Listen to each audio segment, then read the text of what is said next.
don't have the nice stuff.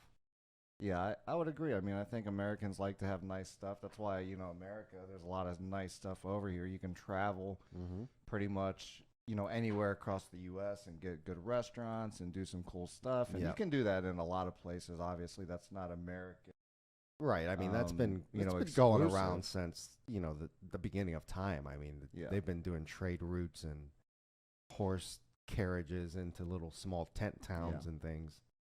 But America does it well.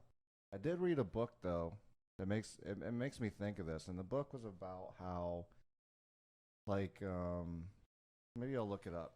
So, because it's actually a What? good book, but it's about how like crazy people in a sense are the ones that kind of do great things, and it comes down to the thought process that people have. Well, how do you classify a crazy person though? Like what is like what is the basis of calling somebody crazy though? I Like don't know that it's perceived crazy. I'm not or sure what if is that? crazy is like the exact word. Because there has to be something like, am I crazy?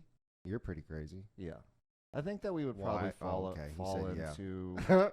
What? I think that we'd probably fall into the category, but because it doesn't even talk about necessarily crazy. When I say crazy, I'm not sure that that's the right word to use. Well, that's what I'm trying to see. find Like, this book. Here it is. It's called A First-Rate Madness: Uncovering the Links Between Leadership and Mental Illness. The author is Nasir Game. Hopefully, I said that right. my It's goodness. a 10-hour book, 10-hour listen. I listened to a lot. He of listened books. to it, and then he says First he Rate reads them. Madness.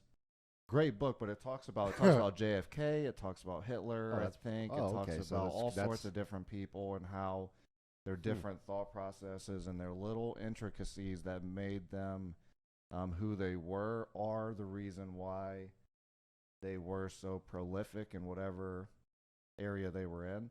And it was saying that America had to be founded by a bunch of these kinds of people because when you think about them leaving a land, sailing over to a new place that has never been founded before, That's kind of crazy. you have to be a little crazy. Yeah, and they had a boat full Do you- of people that were pretty Just- crazy. Just think about that for And a that's second. what started America.